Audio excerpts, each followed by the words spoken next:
They called him Wash the Beetle. The Jews of Siglet were very fond of him. He was very poor and lived humbly. Physically, he was as awkward as a clown, but he made people smile with his waif-like timidity. I loved his great dreaming eyes, their gaze lost in the distance. He spoke little. He used to sing, or rather to chant. Such snatches you can hear told of the suffering of the divinity, of the exile of the providence, who, according to the Kabbalah, awaits his deliverance and that of man. Mosh had changed. There was no longer any joy in his eyes. He no longer sang. He no longer talked to me of God or of the Kabbalah, but only of what he had seen. People refused not only to believe his stories, but even to listen to them.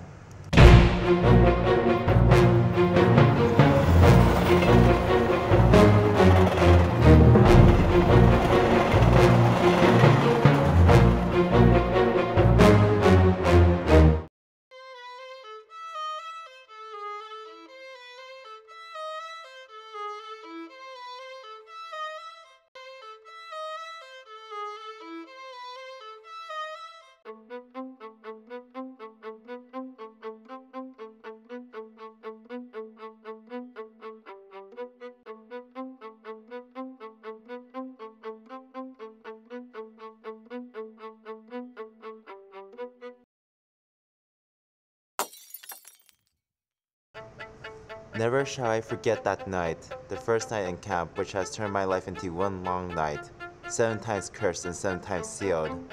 Never shall I forget the smoke. Never shall I forget the little faces of the children whose bodies I saw turn into wreaths of smoke beneath the sun blue sky. Never shall I forget those flames which consumed my faith forever. Never shall I forget the nocturnal silence which deprived me of, for all eternity, of the desire to live. Never shall I forget these things, even if I am condemned to live as long as God himself. Never.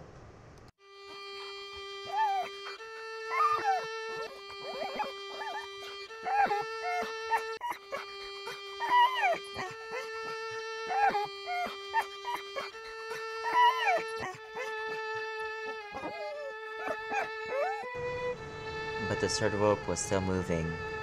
For more than half an hour he stayed there, struggling between life and death, dying in slow agony under our eyes, and we had to look him full in the face. He was still alive when I passed in front of him. His tongue was still red, and his eyes were not yet glazed. Behind me I heard, "Where is God now?" And I heard a voice within me answer him, "Where is he? Here he is. He is hanging here on this gallows."